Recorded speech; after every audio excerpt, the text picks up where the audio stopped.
The captain of that oil tanker, Green Aura, said that at least 4 Chinese vessels that called themselves naval warships surrounded the tanker when it passed by the Scarborough Shoal. Captain Ibarra added that the Chinese Navy insisted that they deviate from their course and stayed beyond 10 nautical miles from Scarborough. He also added that the Chinese sailor insisted that the area is under Chinese authority. Marian Enriquez tells us more. This screenshot from oil tanker Green Aura's electronic chart display information system shows she's being surrounded by Chinese vessels on September 30th. At that time, Green oil tanker was passing near Scarborough Shoal at around 7:30 p.m. They were en route to Longkou, China from Thailand. The vessel is manned by a crew of 22 Filipino. Captain Manolo Eboro, who is a Philippine Navy reservist, was at the helm. Eboro said they detected 4 Chinese Coast Guard vessels in the area, while Green Aura was within 12 nautical miles of Scarborough Shoal. Chinese Coast Guard 3302 and Zhonggu Haijing 3303 were both on their starboard side, while China Coast Guard 3175, 3066, and another unidentified vessel were on their port side. The Filipino captain said the Chinese ship's automatic identification system may have been turned off. The Chinese crew eventually radioed Ibarra and introduced themselves as a naval warship. This is Chinese naval warship calling. Yes, naval warship, British Grand Aura. The Chinese crew asked where the tanker was heading and told the Filipino sailors to change course. Please inform me your destination. We're going to China. This is Chinese naval warship.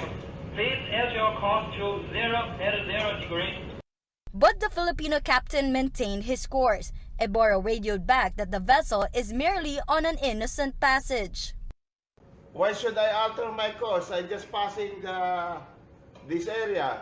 Is there any reason? Please add your course to 0 degrees and sailing for 10 nautical miles, and then you can. Ibarra eventually asked the Chinese sailors if the tanker is on Chinese waters. We are just passing. May I know is this is a Chinese territory water? I think it's not a Chinese territory water. This is China Coast Guard. This area is under the jurisdiction of Chinese government. You should keep away from this area. I think this is a Philippines water. This is Scarborough. It's not a Chinese. Ibarra said Chinese Coast Guard 3302 even tailed Green Aura for a bit, but eventually turned back when the tanker was past Scarborough. The oil tanker safely reached China on October 6. The crew came home on October 29. Despite the seafarers' harrowing experience, Malacanang is shrugging off the incident. Presidential spokesperson Sal Panelo said that what happened in the Scarborough Shoal is not our concern. I understand from Foreign Secretary Locsin, it's not the Filipino ship. It's a foreign vessel, only manned by a Filipino captain. In a way, it does not concern us because it's not a Philippine vessel. For News 5, Marian Enriquez, we are One News. Still on the supposed harassment from the Chinese ship, presidential spokesperson Sal Panelo slammed maritime law expert J. Bakal after the professor condemned the palace's downplaying of the issue, saying this move could harm foreign policy. Panelo said the Philippines should let Greece, the tanker's country of origin, to protect its own ship. The palace official also noted that the Chinese vessels did not threaten the lives of the Filipino crew.